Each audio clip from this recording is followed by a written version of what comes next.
Hello everyone, it's Alexandra with WTI. And one thing about me is that I like for my hands to always feel hydrated. I do not like feeling like my hands are dry.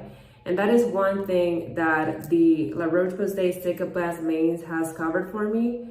It leaves my hands feeling super hydrated and soft at the same time.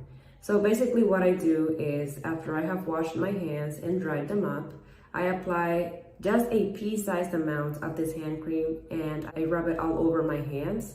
Sometimes I don't necessarily use it right after washing my hands, but I use it whenever I feel like my hands need a little bit of extra moisture.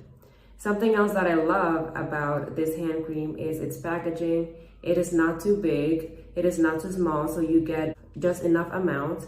And it is also very easy to carry around. So no matter the size of the bag that you have or the purse that you have, you can just take your Cicaplast mains with you and use it whenever you feel like your hands need a little bit of extra moisture. And that is my point of view.